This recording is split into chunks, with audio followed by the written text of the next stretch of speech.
Welcome to this live session hosted by Fab, your insurance broker and moving to France expert. Fab is like your immigration GP. We're here to answer all your questions: visas, residency, healthcare, driving, taxes, properties, and much more. We navigate the complexities of France to help you embrace the French lifestyle you've always imagined.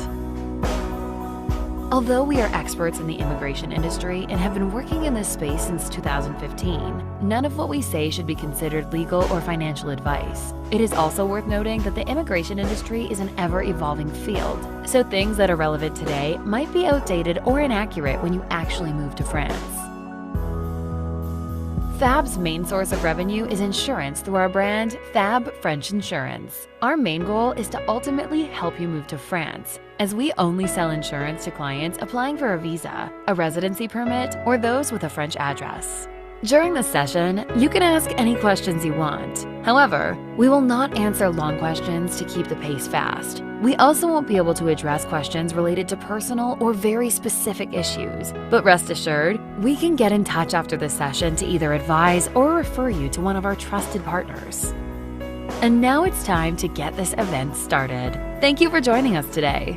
We hope you find our answers valuable. Our greatest reward would be to be a part of your journey to moving to France. And hopefully, it starts with this session today. We will pause briefly to allow all registrants to join. The session will begin shortly.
And we are live. So, well, good evening for those of you who are in the UK or in Western Europe. Good morning, I suppose, to American friends. And good night to Australian friends, if any of you is attending this event. Well, thank you all for joining. It's going to be a busy event. I'll be your host this evening or this morning. I'm Fabien from Fab Expat and Fab French Insurance. And I'll be assisted by my dear friend Nani, who will be answering your questions in the background for those I cannot answer live. So, well, thank you again. Thank you all for joining. You can ask your questions in the Q&A section of this website, of the Zoom meeting. I'll try to answer as many and as much as possible. Don't worry.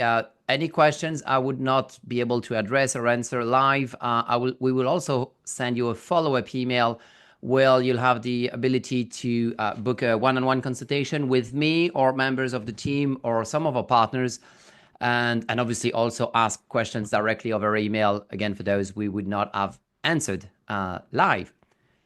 Okay, so I'll be with you for at least an hour. We'll try to answer as many questions, so let's get this started. Okay, let's start with a question from Todd. If you ship a vehicle to France, does it need to have the inspection, insurance, and plates before driving it from the dock? Also, is there import duty, VAT, taxes on it, assuming a permanent move? Well, that's a very good question, Tom. Actually, you can have a look on Fab Expat if you'd like. The upcoming webinar is actually about that. Importing things, stuff, and vehicles to France. So, but I can answer briefly this one. Import duty, well, it depends on what you're importing, but usually there's no import duty or taxes on things you're transferring from your one main one main home from another in France. But there is a time limit to this, so time is of the essence as well. And does it need to be inspected and with French plates? Not yet. So you can literally leave the dog under US plates. That's doable, or UK's plate, or else. But it does need to be insured in France. So it does not necessarily need to be a French insurance, but it needs to be insured in France. And you need to very quickly import the vehicle within 90 days and the French plates. And that typically means it's going to need to be inspected. So it's called the contrôle technique in France. But yeah, well, again, I won't dig too deep on this question. The next webinar is just about those things. So, well, Todd, hopefully we'll see you next time as well. Okay. How far in advance of your arrival do you need to begin search for long-term rental? This is a very good question as well, very important. So, well, theoretically, I'd say the sooner the better. Practically, well, if you're too soon, it's highly likely that, actually, it's highly unlikely that the landlord will hold on your property, on the property, for like 2, 3, 4 months, whatever, like if you're too early, let's say 5 or 6 months ahead, and you do find a property, well, the landlord probably won't be happy with you entering the property and therefore the contract starting like in 6 months' time. So this is a bit of a conundrum, actually, often is, because, well, you do want to start as early as you can, just in case you struggle to find something. And it's especially true if you're looking into busy, meaning touristic area of France. But ideally, the practical advice I've heard is like a month prior to the intended arrival date. Well, a month prior to when you need to have an address, which often is you'll need that for the visa. So, because then, it's either you'll find something very quickly, or you should find something fairly quickly, or it may take ages. But if it takes ages, well, then, it also depends on the period. Like if it's summertime, for example, and you're in touristic area, it's probably not the best time. So that's going to take a while. So it's half of an answer. Sorry. Okay. Chris is asking, I'm a retired American citizen with sufficient funds to live in France. What are my best visa options? Is it true I will not pay taxes on my assets in America? Okay. Well, good and bad news here. So sufficient funds. So best visa option, if you don't intend to work in France, and actually it does work for anyone, not just Americans, the non-working type of visa, which can also be used for retirees, okay, so could also be the retiree visa, is called the visitor visa, because we like to give confusing names, okay? So it's a long stay visa, it's a permanent visa, okay? Although we decided to call it visitor because, again, we like confusion. But yes, it's the visitor visa, which then can be converted into a residence permit, okay? And all you need is to either, to get this visa, either make France minimum wage, roughly 1,426 euros net a month at the minute, let's say 1,400 net a month, or 12 times this amount. For example, in US dollar, I like to, in savings, so I like to run that up to $20,000, okay, if we're considering from the US. So it's not both, okay, it's either. So if you have $20,000, you need no income, okay? Or if you have, again, the equivalent of 1,400 net a month, you need zero savings. You can also do a mix of both. So it's okay to use GBP or US dollars, by the way. Obviously, if you use a non-euro savings or income, they'll convert this in euros, okay, depending on the rate. So do bear that in mind. The second bit of the question, is it true I will not pay taxes on my assets in America? So it is true that American pensions, income from American pensions, are tax-free in France. Well, they're not really tax-free. I mean, you still file that in the US and declare that in the US, and you still file that, you will file that in France as well, but France will not tax that. Assets, if it depends what we're talking about. If it's properties, unfortunately, properties will be taxed in France. Capital gains, if you sell properties once you become a French resident. Inheritance taxes, if you pass away in France. Well, you were a French resident when you pass away. Although that's probably not a direct problem for you. It's more for your heirs, but still.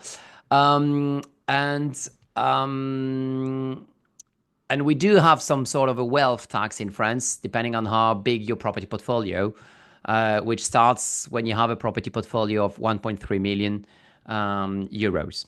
Okay. So hopefully it answers the question. Okay, Cheryl, is there a service that helps you decide the best place in France to live? Maybe tours you to several locations and places. Well, actually, yes, there's quite a few places, services that offers tours, but there's a couple people we work with who offers just that service, and actually, I'm also very happy to advise. Although it's just going to be personal opinions on places because I've lived in many places. Well, obviously, I'm a local, I'm a native, but I have family all across France. I've lived in many places in France. But we do have professionals who can offer this service. So basically, the difference is I'm happy to advise for free, and we have professionals we can hook you up. Reach out in the follow-up email we'll send you after this event. Customary closing fees. Okay, Virginia is asking that. I suppose we relate to real estate. So, most of you guys are probably going to buy some properties already built. Okay, you're not going to buy new. So, let's say 8% is the rate. It's standard. It's actually more like 7.8, but let's say 8% for the sake of simplicity.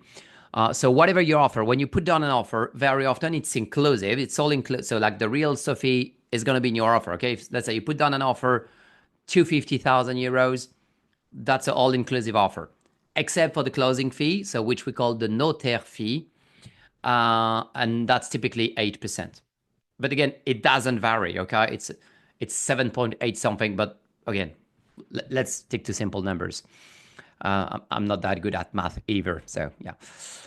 Okay, Stephanie is asking, what are the differences between rental leases? For example, what is a bail code civil rental versus principal residence? Okay, no.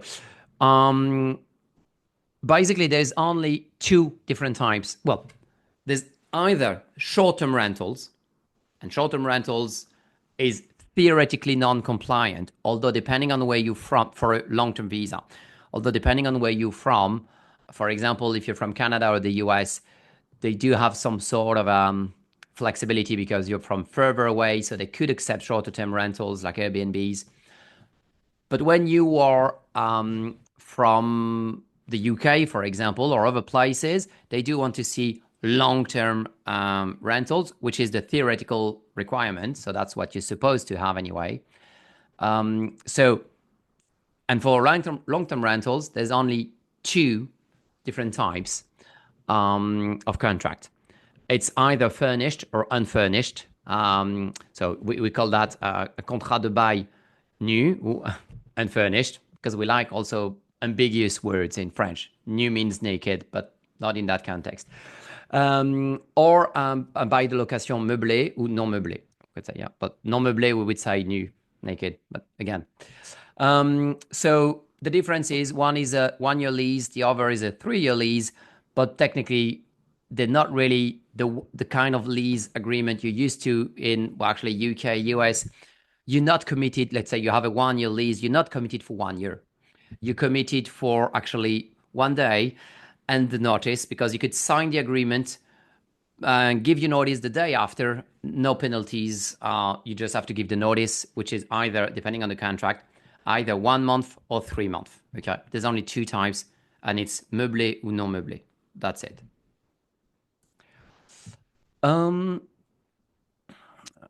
Amy is asking, I understand the steps required for long stay visa include having a French bank account, having a French address, applying for a visa, and obtaining health insurance. What is recommended order for doing these steps? So actually having a French bank account is not legally a requirement, okay? I would say it's a commercial, it's potentially a commercial requirement, because you may have to use that for, in France, we love direct debits. We really love that. So don't be, it's a custom here. So it might prevent your options if you don't have a bank account that can accept direct debits from in euros. So that's why I'm saying it's more of a commercial reason. And some providers might also charge you a higher premium because they can only accept direct debits, or if they have to process any other means of payments, they will charge a premium for that because it's non-standard in France. But it's not a legal requirement, okay? It helps, and they'll, like, when you apply for residency, they love it if you have done that, but it's not a legal requirement. So having a French bank account is usually, well, you usually start the visa process. Well, it depends what you'd be doing, but considering you'd be renting, the steps would be you start the visa application process, you get insurance, you look for your address. You won't be able to find the process. So you won't be able to see the visa process through if you don't have the address, okay? So you can start the process to see what's required, the questions they ask, the documents that's needed.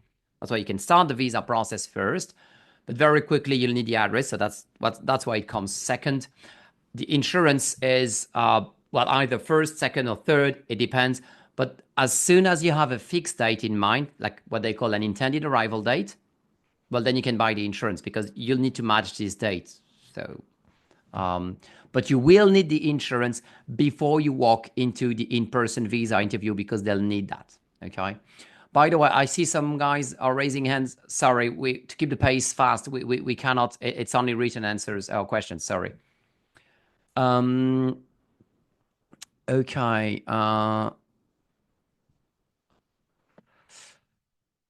Sharon's asking, when I arrive in France, how do I set up my OFII appointment? Is there a website? How long does it take to get an appointment? Okay, well, good question.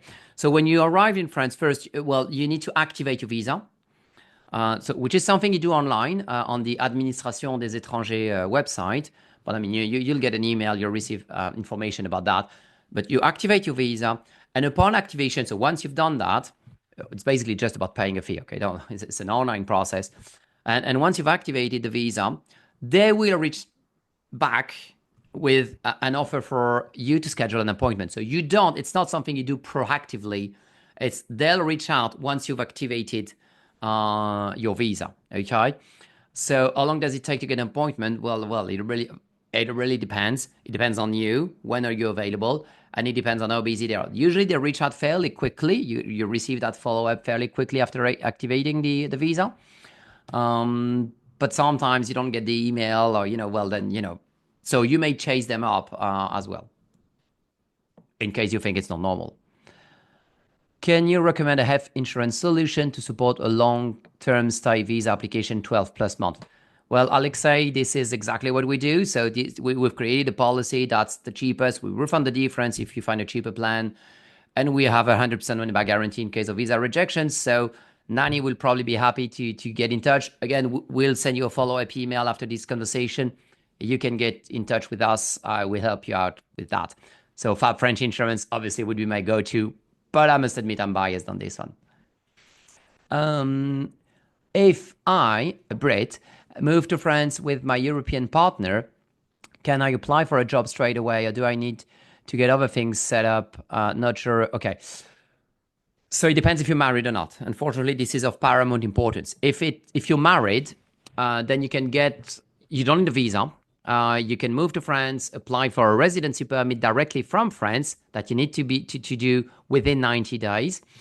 And that's basically a residence permit as the spouse of an EU citizen or as a French citizen, depending. If you're the spouse of a French citizen, you do need a visa because that would have been too simple, wouldn't it? So, and if you do that, residency permit as the spouse of an EU citizen, you can work straight away. Yes. If you're not married, then you'll need to go through the regular process, and you have different options, but that's a bit more complicated. It depends on what you want to do. If you want to find an employed job or if you want to set up a business, so then it depends. Then we need to see some more specific stuff. More than happy to have a conversation and talk about that. Is there any exceptions with having to do a language course in a permanent visa if you're a senior citizen? There's a lot of fear-mongering on that. Well, first, there's no language test for visas. None. And there's only a language test for certain, not all, certain types of multi-years residence permits. So you probably won't get a multi-year resident permit until you've been around for 3 to 5 years. Okay. So it's definitely not something you'll have to do straight away. And again, it's only for certain types of residence permit. At the minute, the types of residence permit is spouse of a French citizen, parent of a French citizen, and family reunion permit. All the other permits do not require language test. And if you are a senior citizen, whatever, even if you're part of one of those 3 permits I've mentioned, if you're 65 or more, there's no language test either. Or is it neither? I don't know. But you get the point. So yes, senior citizen, definitely exempted. Is a WISE account sufficient for visa application? Yes, it is. It is.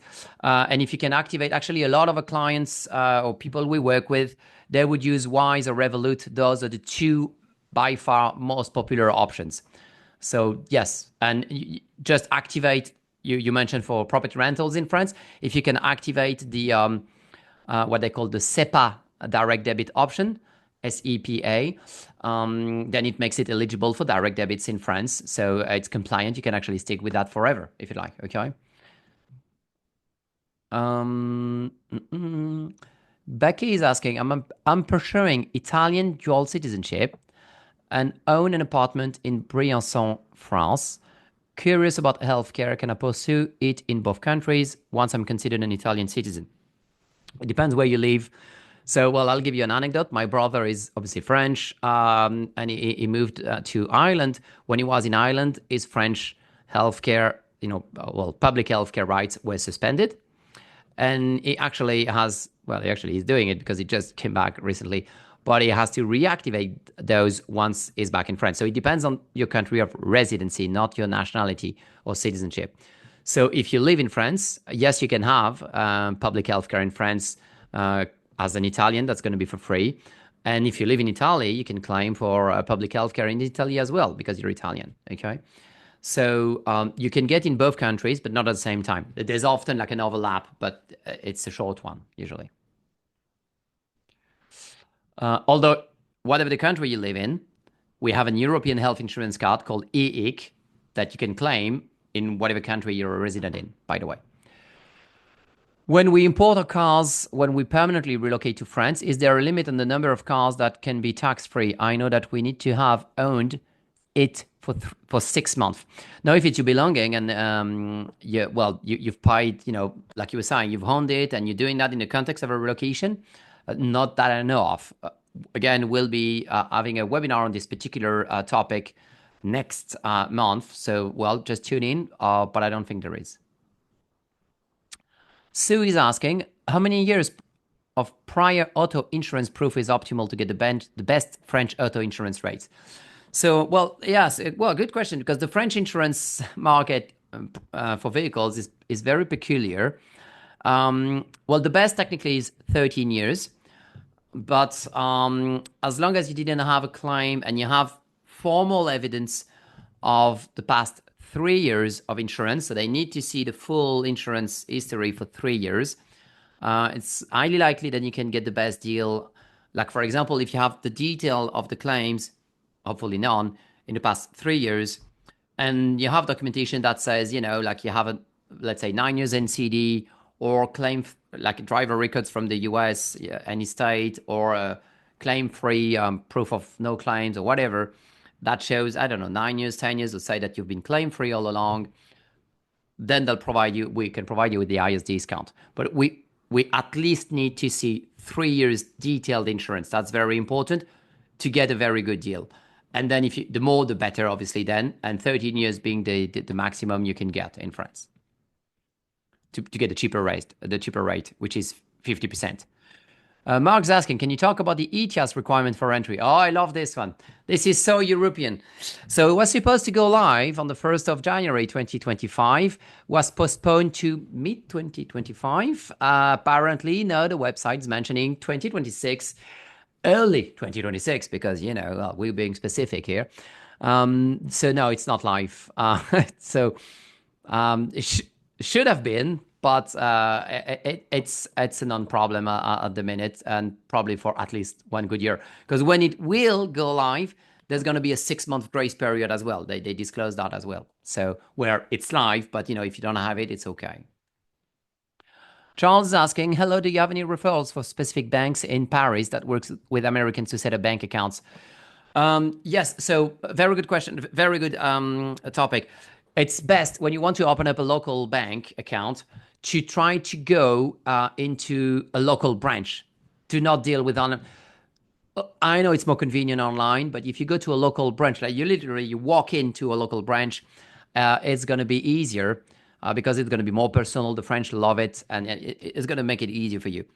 That being said, for Americans specifically, because of US specific requirements for bankers, French bankers, there are quite a few banks that are willing to get you on board, but not that many. So that's why, first, I would strongly suggest start with an online bank so that you can get to France. You'll have means of payments in France and in euros and all of that. Do not start. Well, again, there's always options, okay? But I'm just trying to make your life easier. So to not complexify your life, pointlessly. Do not try to open up like a brick and mortar bank account unless you do have a permanent address in France. Okay, like if you still have an Airbnb, for example, do not try to open up a bank account. That's going to be a bit more tricky for you. Again, it's doable, but we're trying to make your life easier here, not as easy as Frenchly possible. So, but to give you names, yes, BNP Paribas, Crédit Mutuel, and Crédit Agricole, for example, or banks that are a bit more flexible with our American friends. But start with online bankings, wait until you have a permanent address, and that should be easier. And walk into a local branch. Scott is saying, thank you for having this webinar. Thank you, Scott. How does the cost of veterinary care in France compare to the US? I like to joke about that. You can knock off a zero, but no, well, joke aside. I have 2 cats, so I can tell you, and I've had dogs in the past. When I had to neuter the cats, it was 100 euros. A consultation, well, that obviously depends, but if we don't know what's going on, we go to the vet for a consultation. It's going to be 30 euros, 40 euros, depending on what's going on, but that's the kind of price tag you can expect. It's just, again, just some random ideas. If it's a female cat, for example, and obviously needs surgery to neuter the cat, it's like 325, I think it was, off the top of my head. So again, it's just to throw some figures out there so you have an idea of the kind of prices. So it's much, much cheaper. And actually, that's why I'm a terrible estate agent. I like to shoot myself in the foot, but don't buy pet insurance in France. It's usually not worth it. It's not the market is not good enough because vets are so much cheaper and the policies aren't really good because they have an age limit. They can kick you out if the pet is too old. They're very strict on applications. Basically it needs to be young and in very good conditions, shape. So pay out of pocket for vets most of the time. It's going to be fine. Shay is asking, could you please talk about the keys, do's and don'ts for applying for a VLSTS? Oh, it's a broad question. Don't answer questions you're not being asked. Actually, a couple of weeks ago, we've had one of our clients who bought one of our insurance plan, who got denied, was dealing with the visa himself. Everything was perfect. His file was perfect. But during the interview, he said that, was a bit excited and said that he could top up his income with his JIT business if necessary, because he had plenty of money on his bank account. He had a pension. Everything was fine. But also said, he could top up his income with his business. That's what he said. And although it's technically okay for you to run a rental activity if it's there's some criteria, but basically it's completely okay for you to run a rental activity in France. If you don't exceed 23,000 euros, that could be seen as a non-professional, so non-business activity. So that's fine to do that, even on a non-working visa. But he did say he was going to top it up with his business. So they rejected the application because he was doing a business and that was the wrong type of visa. So, they didn't ask for that. He disclosed something he shouldn't have, which again could have been completely fine, but just came across the wrong way. I got denied. So, well, he can reply and that's going to be fine, but that's like, it's very annoying. Dues, be prepared. I mean, maybe you'll have to burn three different, how do you call, like ink cartridge or something, and maybe chop down 2 or 3 forests. But yeah, bring as much as you can. They love it. Your best friends are probably this guy and this little guy. Make sure, for example, you highlight, the income or savings on your bank statements, and go the extra mile. Comment those, like pension income month 1, month 2, month 3, total savings. Consider you dealing with toddlers who can read and write, but at least read. But yes, that's the do and don'ts that I will give to avoid also talking for 15 minutes on that topic alone. Taylor's asking, bonjour, wondering about the so-called top-up insurance or mutual. Does the mutual cover remaining expenses if one attends a private hospital as opposed to a public hospital? And if so, does the mutual only cover part of the remaining expense? So this is, you know what? Ask this question to a native French guy, people, they probably won't be able to answer that. It's just growing here, we got accustomed to how things work. Like we know if you have public healthcare plus mutual, we don't pay in a public hospital. We don't pay for consultations. Well, we're completely refunded for consultations, with the GP, or we don't pay at the pharmacy or things like that. Okay, we know that there are things we don't pay. We know that we're going to pay things at the dentist or for glasses, so we got accustomed to, we usually don't pay for tests and exams and scans and, x-rays and stuff.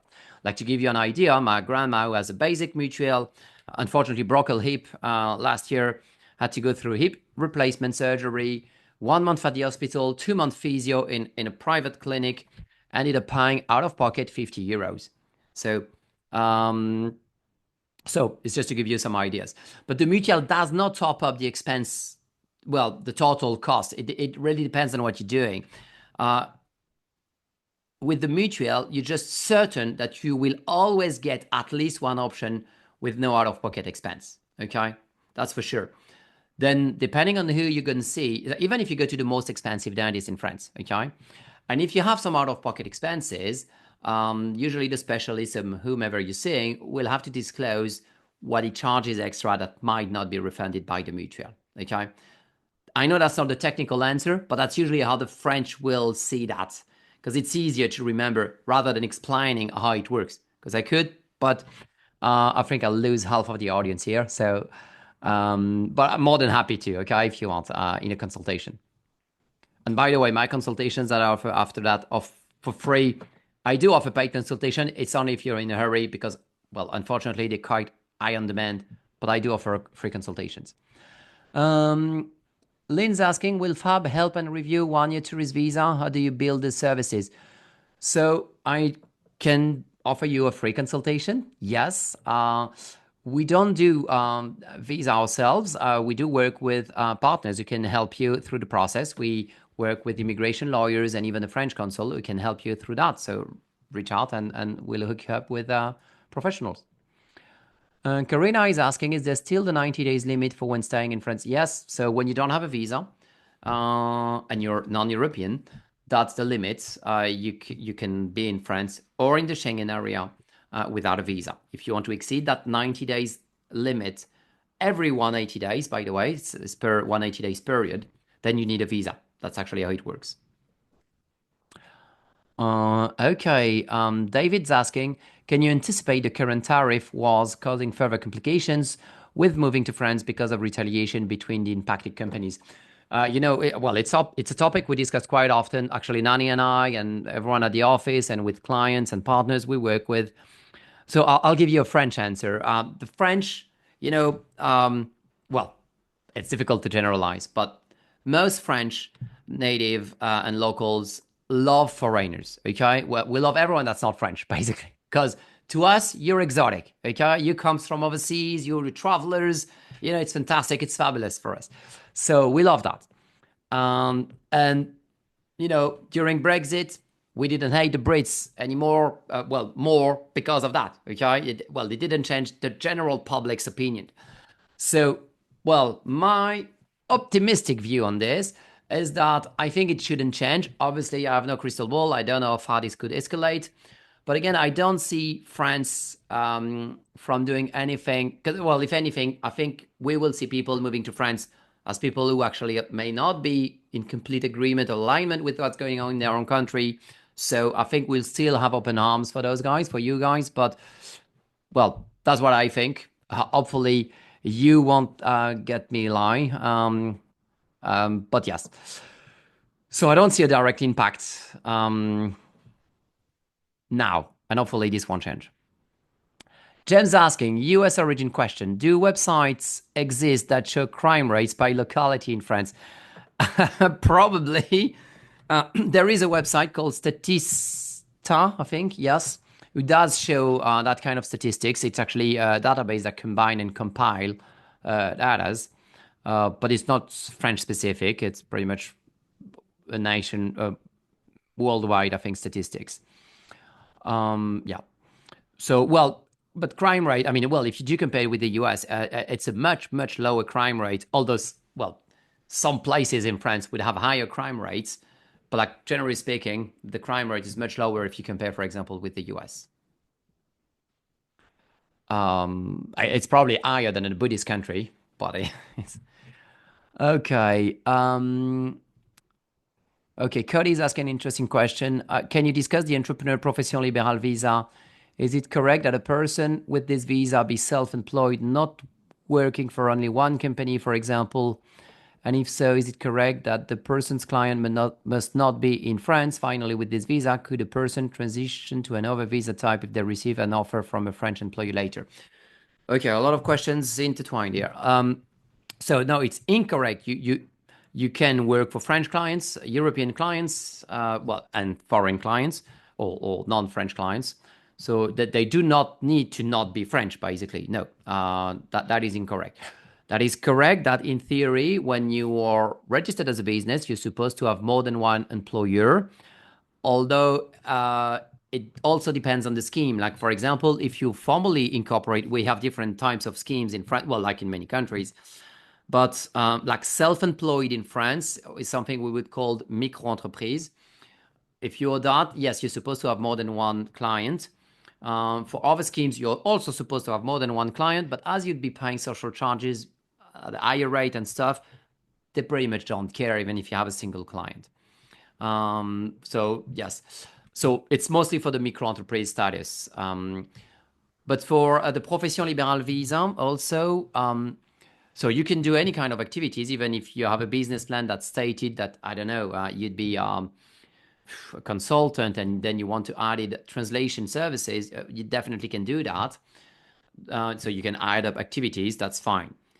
If you want to, so, and by the way, quick reminder, for a visa, to get a visa, it boils down to meeting three main pillars. I say that all the time, it's very important. Okay, those pillars are called proof of income, proof of address, proof of medical coverage. The difference when you apply for a business type of visa, like the profession libérale or the entrepreneur visa, is that you can still use bank statements and stuff for the proof of income, but you can also use a business plan for that one. So in a way, it could substitute. And if you already have clients, for example, from, well, your own country, because you'll keep on working with them, it just strengthens the appeal of your business plan, makes it look more credible, more, okay, so more likely to be accepted by French visa authorities, so the consulate. Can you switch to one type of visa to another?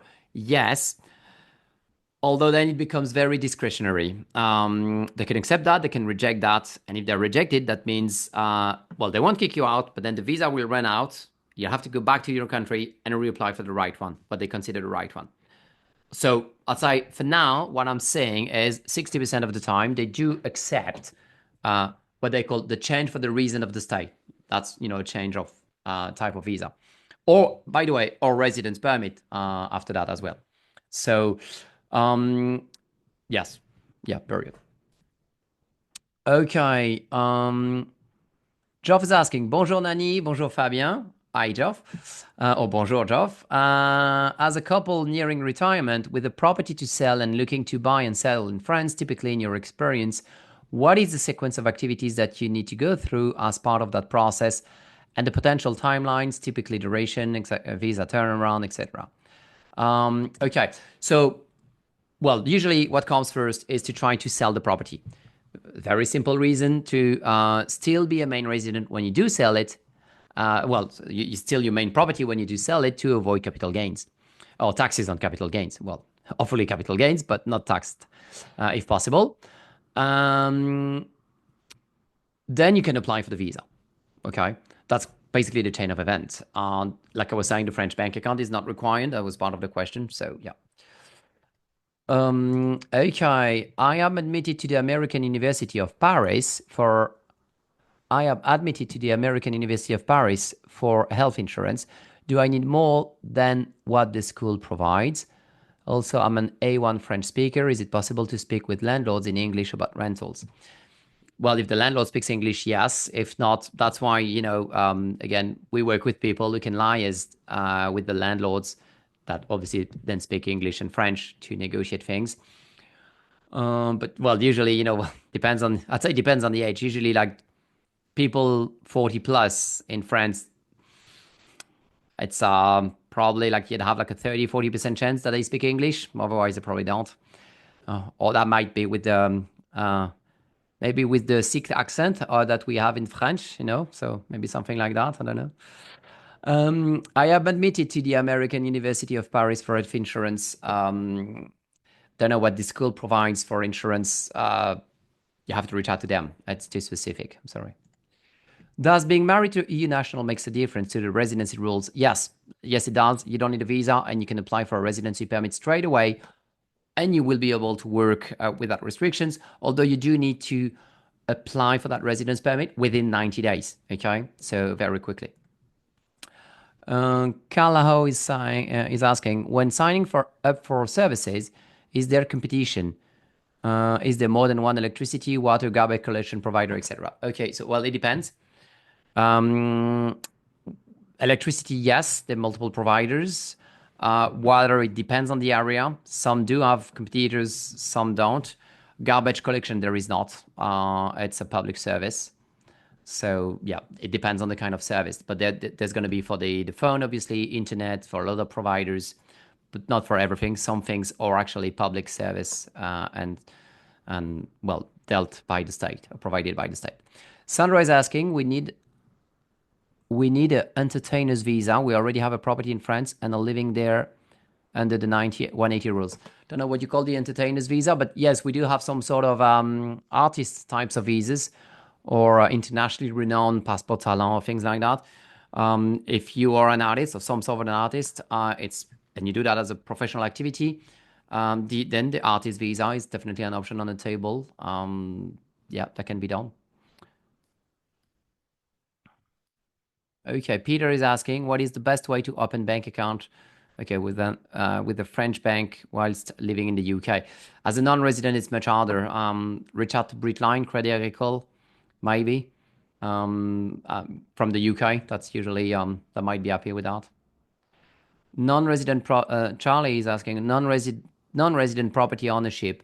Would I need to leave France for at least 6 months a year if I purchase and live in a home? Is living for Germany a total of 6 months okay if required? Sorry, I don't understand the question. Would I need to leave France for at least 6 months a year? Well, let's put it the other way around. If you spend more than 183 days in France, you will be considered a permanent resident and will have to pay taxes there or file taxes at the very least. And if you don't spend more than 6 months, then you're not a resident in France and don't pay taxes there. So, well, and depending on, well, if you're European, you don't, but if you need a visa, well, then there is a non-resident type of visa and a resident type of visa. If you're on a non-resident type of visa, they're not renewable, which means you'll have to reapply for a visa every year to get that 6-month allowance you're seeking. Hopefully that answers the question. James is asking, if you want to buy a house in France, should you wait until you already receive a residence permit, or is it a good idea to do it before? This is often a catch-22 situation. Usually, you want to have bought the property first if you can, okay? If you're not sure where to buy, what to buy, it's perfectly fine to start with a rental and then buy later on, okay? But I mean, in the grand scheme of things, and considering you know where you'd like to go, you know the property, but you just wonder about the timeline, it will make your life easier to actually have bought a property and then apply for the visa, because that's the easiest scenario. Again, the three pillars for the proof of address. If you have bought a property, that's the easiest solution scenario. So okay. Dion is asking, do you know the monthly financial amount to qualify for a retirement visa? Yes, yeah, we said this, disclose that. It's 1,426 euros a month, or again, 12 times euros, or 12 times this amount in savings. By the way, it's per person, and theoretically, there's no discount. But practically, when you apply as a couple, they do apply, again, discretionary, but some sort of a discount. I've seen as little as 2,000 combined being accepted, okay, for a couple. So, but I mean, theoretically, try to aim at the theoretical requirement. Mike's asking, can we obtain a long stay visa and stay in France between 90 and 180 days per calendar year and avoid becoming, yes, if you don't exceed 180 days per year. But then you need to have a non-resident type of visa, which means you have to manually renew that every year. You won't be able to get into French healthcare, for example, if you do that. Daniel's asking, are there restrictions on property rentals? I've seen instances where you must be a teacher or a student or have specific status. Well, theoretically, this is not legal to what we would call discriminate.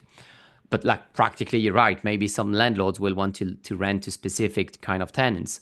So, well, I should give you a theoretical answer. It's no, they're not, but they're not. But again, you're talking with human beings, and they may have preferences. So then it's back to the personal preference of the landlord. Sarah is asking, we live in the UK but hope to move to France in the future. Both my child and I are French. Good, okay. However, my partner is English. What paperwork, visas are available? Okay, so when you're the spouse of a French citizen, so for your partner, well, it depends on how long you've been married, but considering you've been married for more than 5 years or 5 years or more, well, the partner can apply for citizenship through marriage. That's one option. Or then could apply for a visa as the spouse of a French citizen and then a residency permit in France. Okay. If you're not married, then you'll have to go through the regular visa process as a regular Brit, like the regular normal process.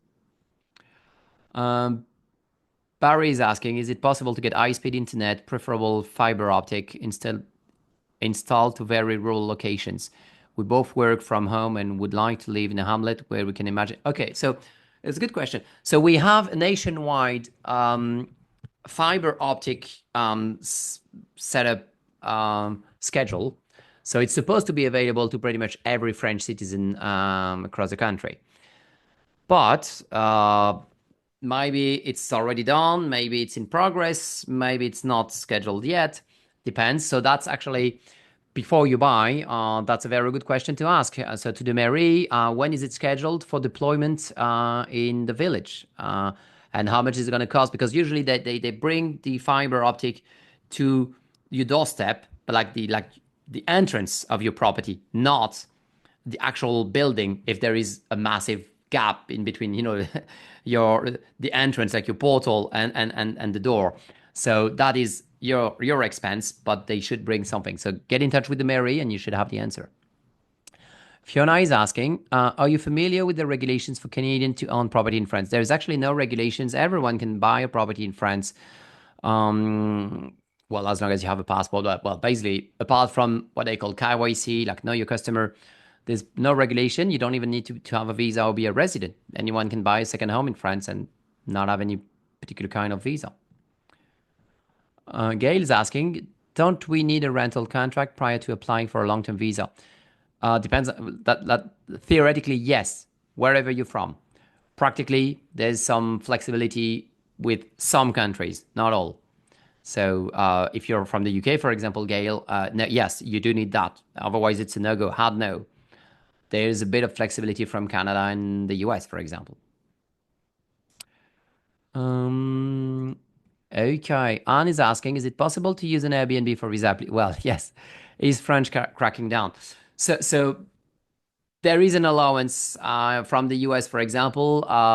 They do accept that, considering that the whole file is perfect.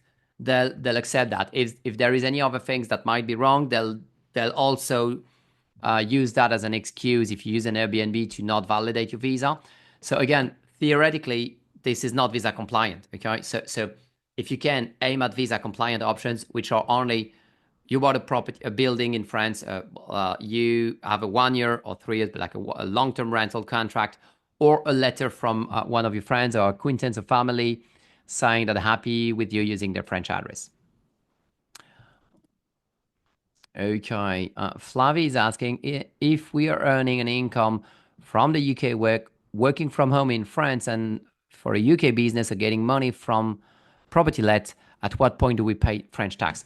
So, well, it's a good question. Money from properties and from abroad is going to remain tax liable, well, in the UK, if that's in the UK or in the US or wherever you have that property. You'd still need to declare that on your French tax returns, but it won't be taxed in France. If you're working remotely, this is so there's two different topics, although again, it's all intertwined. But if you're working remotely for a business, it depends if it's a temporary or a permanent situation. So there's going to be some tax implications eventually if you do that long term. Okay, but to answer about the taxes, income from abroad is going to be will have to be declared in France, and it's going to be taxed in France. Okay, so and if it's going to, thanks to the tax treaty that we have with the UK, the US, and other countries, if it's been taxed already, well, in your case in the UK, then you'll be due a tax refund in the UK. Okay. And so how quickly? Well, once the visa gets started, you're considered a French resident. Okay. But like practically is once you've been 183 days in a particular calendar year in France, then you're supposed to be paying those taxes in France. Well, and then on the next tax season, which is in May of the next year, in our case, in France. So Kevin's asking, visas, I plan to work remotely and my spouse is retired. Do I need to sponsor him or should he apply separately as a retiree? No, actually, when you're married, you can use each other's resources. So in a way, you can sponsor him, yes, but you can use each other's resources indifferently. Well, it's going to be the same. That does work. So usually, I don't like this term like retiree visa. I prefer to call that like a non-working visa. And again, the French word for that is the visitor visa. So. Susan's asking, how long does it take from buying a property until completion? Well, finding, I don't know. It could take ages. It took me 3 years to find my property in France before I bought it. And some people find it the first time they go on a property hunt. So that is very, very depending on your budget, where you're looking at, and your personality as well. But the buying process, let's say, once you find a property, you've put in an offer and it's been accepted, like even if it was not formally put down, but like, okay, everyone's ready to go. It seems to be okay. Really depends if you're a cash buyer or not. Typical process is 3 months. And you could do 2 months or even less than that if you're a cash buyer and, you want to fast track the process. But let's say, to be on the safe side, it shouldn't exceed 3 months. Okay, Sue is asking, best answer to any question on processes, because it's France, that's why. Well, okay, I suppose it's a comment. Thanks, Sue. Andrew Tyler, financial requirements for an inactive visa via listed. Yes, okay, we tell. So it's basically, again, France minimum wage, either monthly income or as a lump sum in savings. And by the way, again, it could be a mix of that, okay? So it could be, you could have half the monthly requirement, and then you just need to top it up with half the savings requirement, okay? And again, it's either, not both. It's only both if you don't have enough with, either one of those. Okay. Does going to live in France to retire need a work visa if you plan to also run JITs? So very good question. No, if you want to run rental activities in France, you don't need a work allowance unless you're running a big activity. So it could be it could remain completely visa compliant on a non-working visa, so a retiree visa, for example, if you don't exceed 23,000 euros rental income per calendar year. Okay. Sorry, I'm scrolling. I'm trying to find short questions so I can answer those quickly as well. How long after you get the long stay visa do you need to move to France? Oh, very good question as well, Mike. So theoretically, well, on the day that you've put down on your application, practically within 90 days, because you do need to activate your visa from France within the next 90 days. So within the next 90 days following the intended arrival date you would have laid down on your visa application. That's quite technical. Sorry to be bombarding you with that.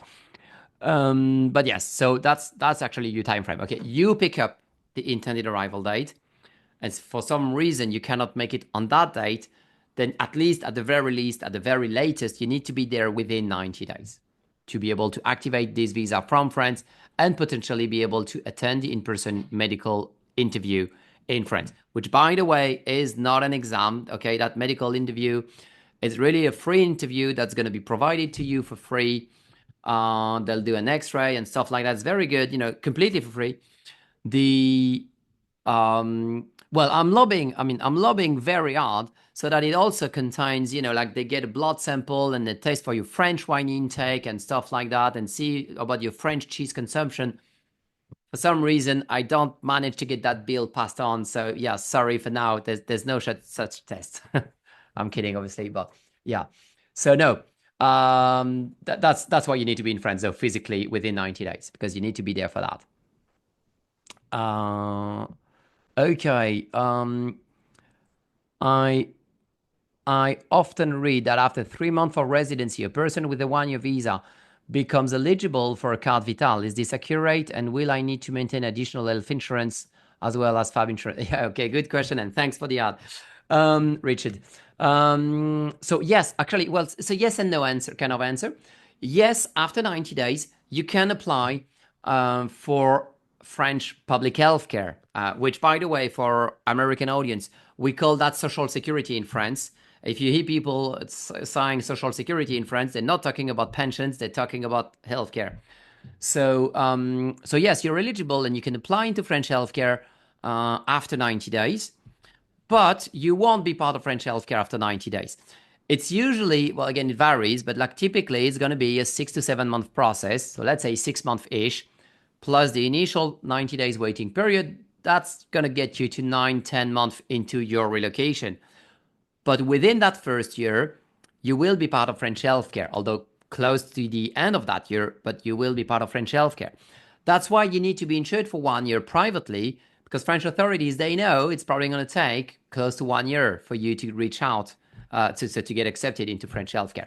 Although you're correct, once you're part of French healthcare, you can then switch to the infamous mutuelle, so the top-up health insurance, and you no longer need private medical insurance.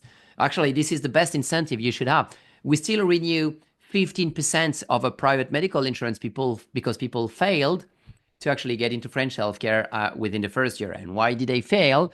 Most of the time, they didn't apply. They waited 6, 7 months, 8 months until they started the application into French healthcare. So they waited too long. And they have to renew private medical insurance, which in itself is a penalty that's sufficient for you to be incentivized to try to do that as soon as you can, which is after 90 days.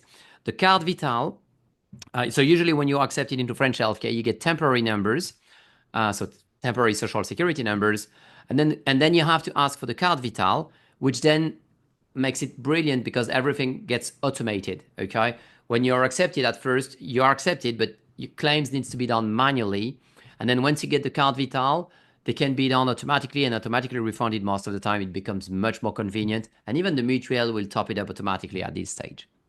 So hopefully it answers the question. Okay, I will have permanent residency in Spain in about a year. If I decide to go consider living in France, should I apply for EU residency at my 5-year mark? So if you have Spanish residency, you will need to apply for French residency. So you'll need to restart the process in France. However, don't have to go back to your home country because you can apply from Spain at the French consulate in Madrid in that case, in that particular case. Okay. Fida is asking, hi, Fabien and Nani. Hope you're doing well. Thank you. Hope you're doing well too. I'm from Pakistan, recently retired from Pakistan Air Force as aircraft avionics technician supervisor. I worked my entire service on French Mirage aircraft. I remember those. Am I eligible for immigration to France? Well, same requirements as everyone. If you have an address in France, if you meet the income requirement or savings, and if you buy medical insurance, you should get. It's pretty much certain it's going to be accepted. So yes, I suppose. Do you recommend? Yes. Okay, I answered this one already. Okay. Nikki is asking. Okay, I see the time. As you've asked a lot of questions, I'll be going a bit of a time to answer as many as I can. Sorry if I'm a bit too talkative. That's one of my main downsides, I suppose. Nikki is asking, we are from the US and are considering buying a property to Airbnb, okay, in France and split the time in Europe and the US. Can you speak to how this work? It depends where you spend the most time, in which country you spend the most time into. So you can apply, there's a flat 6-month type of visa in France, 6 months in a row. Or there is a non-resident type of visa, which is a 1-year visa. But like obviously, if you don't want to be a resident there and file your taxes and stuff, then you need to not exceed 183 days in France per annum. And there is the resident type of visa, which then implies you staying more than 183 days in France, so you're spending the most of your time in France. So it's completely doable, but then it depends on your plan. Or you can have no visa at all and just go there on the 90 days 180 allowance. Lynn's asking, can Fab recommend a container shipping company? Yes, reach out. We'll share some details with you.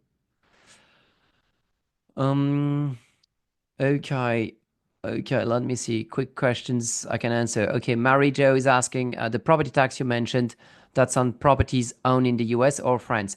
Okay, so there is a transaction. Okay, if you're buying a property that's in France, if you move to France, the wealth tax I've mentioned is for all your properties, wherever they're located. Okay, so it's on the French properties, US properties, UK properties. If you have properties all across the planet, that's considering your whole properties.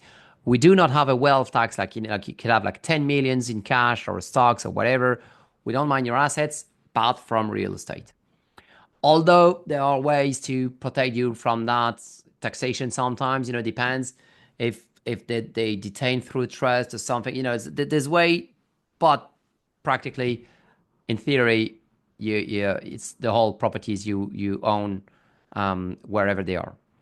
Rima is asking, could we start the long stay visa once we are on the French territory? No. The visa is a process that needs to be started. Well, it's an online process. So technically, we could say you could start it from France, but it does imply an in-person interview in your home country. So, well, it could be started online in France if you like, but you'll have to go back to your home country eventually. Charlie is asking, looks like VLSTS means wouldn't need to do this. Okay, well, sorry, it was a comment. Okay, Becky, the wealth tax for long stay visitors. I have a property in France and America. Yeah, well, again, only if you're a resident in France, okay? So if you spend more than 183 days per year in France, then you're a tax resident, meaning you'll have to file taxes in France. And you'd have a discount on your main property, okay? The valuation of your main property would be discounted. Obviously, we're talking taxes here. So, if you think your property is worth 1 million, but maybe it's only worth 7, you never know. Well, obviously try to aim at the lowest valuation you can, because you probably don't want to be taxed as high as you can be. So, but yes. Virginia is asking, what are the customary fees for assistant in locating an apartment and for signing a lease or purchasing?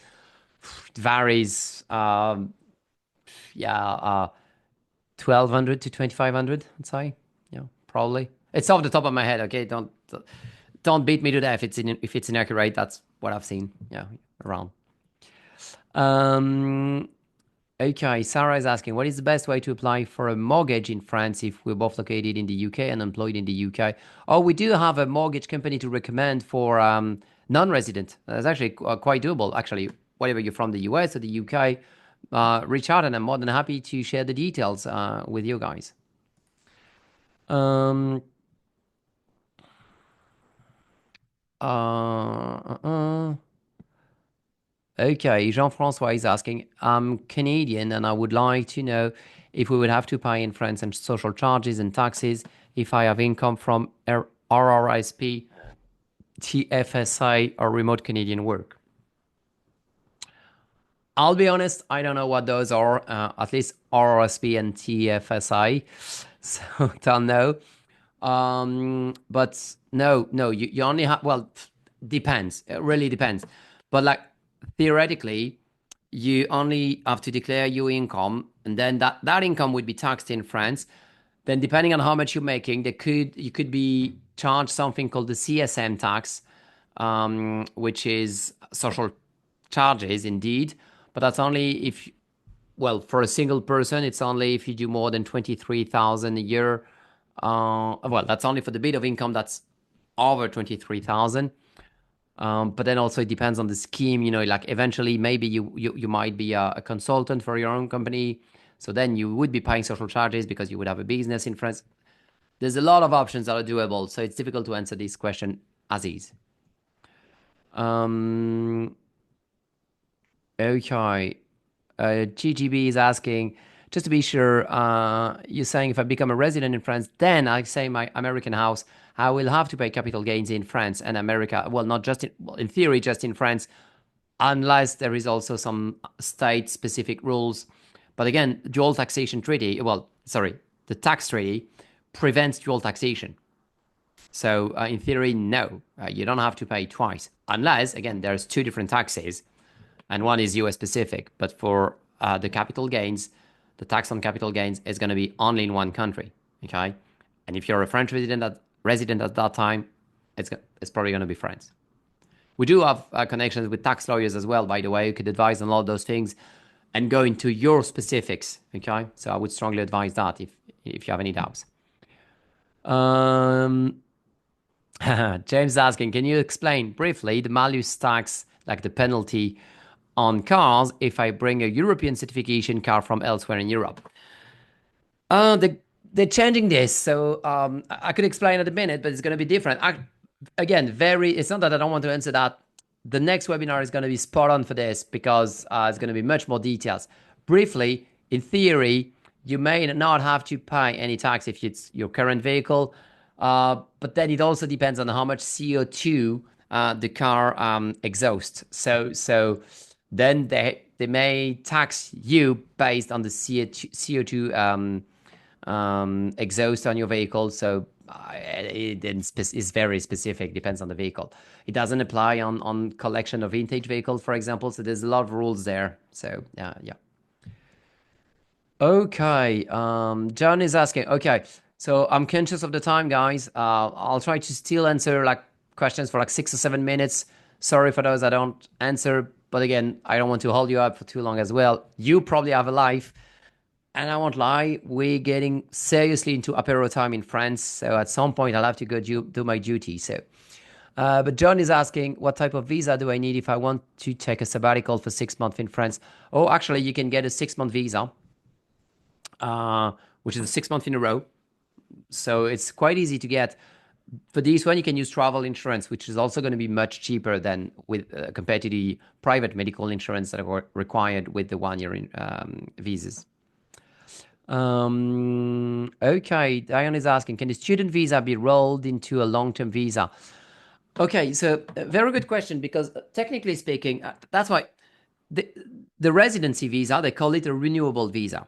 But I don't like that word renewable because I think it's misleading. You're pretty much, well, there are situations where you technically can, but like vast majority of the time, you're never renewing or extending a visa, okay? You have a 1-year visa, whatever the type, so it could be a student visa, and you apply, So I like to say you convert it, but actually you're not even converting it. Like you let it be, it will expire on its own, and then you apply manually for, well, either another type of visa or a resident permit. Okay. So, yes, the student visa can be extended. Well, this one is one of the exemptions, but it could be extended for you to find a job, for example, and then convert it into some residency type of permit. So, Richard's asking, as taxes on assets, on all assets, including those located in the US, or only on French assets? So again, only on properties, but yes, it includes those in the US. Kevin's asking, can you live indefinitely on the long-term residency visa, or does it have to end at some point? If so, how challenging is it to obtain citizenship? So actually, like I was saying, the short answer is yes, it could be indefinitely, but like the usual process is a 1-year visa that you convert into a 1-year resident permit that you'll be renewing. It's also a bit of a discretional process at this stage. They usually want to renew that 2-3 times, but then eventually it's going to lead, so 2-3 times a 1-year permit, but then it's going to lead into a multi-year permit, often a 5 years, and then it's going to lead into the permanent permit, what they call the permanent permit, which is 10 years. So we could say you keep on renewing those in a way, although there's going to be different times, but it's going to be the same process. You keep on renewing those, and it's going to be longer and longer term permits, and eventually you'll get the 10 years permits, which is exactly like a passport. You just keep on renewing that 10 years one, and that's it. So you can stick. I have clients which have been on the 10 years permit for more than 30 years now, so could be indefinitely. Although they're not dead, so I don't know if I can say it's indefinitely. I have not double checked that. But no, yeah, joke aside, yes.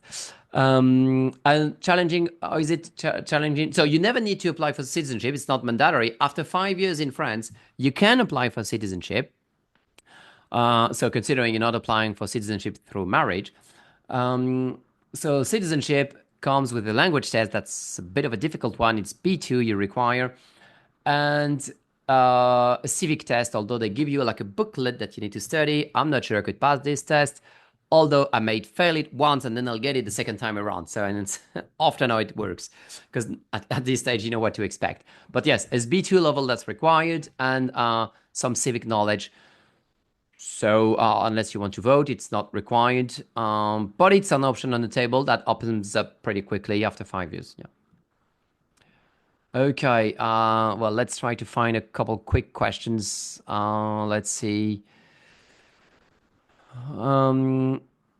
Okay, Enric is asking, what's the average timescale for a retirement visa? So it's all visas, well, again, some exceptions, but most of the visas you will consider are going to be a 1-year visa, and the average time frame or timelines you get to get a visa is going to be 90 days. Okay. And by the way, when the visa is about to expire, so that's when you should consider applying for a resident permit, so that carte de séjour, which you do in France in a place called La Préfecture, but you start online as well. So don't worry about those French terms. And you can start applying for that residence permit as early as 4 months prior to your visa expiry date. But so that's why I suggest 3 months is perfect. Okay. Okay. Daniel's asking, I had a 10-year French resident card expired in 2000. Is there a process available to possibly choose to renew? Unfortunately, no. You'll have to restart that. But if you've been in France for a while, maybe you speak French, and residency might be an option that will open up again. But citizenship. But unfortunately, no. Having lived in France in the past doesn't change anything. Sorry.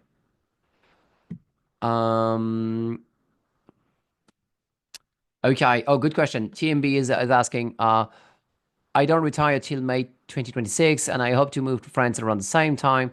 How do I prove my pension income before then and for my visa application? Actually, you can prove things in advance. Okay. When you go through it's same for the address, same for the medical insurance. You need to have your ducks aligned in a row for when you go to that interview.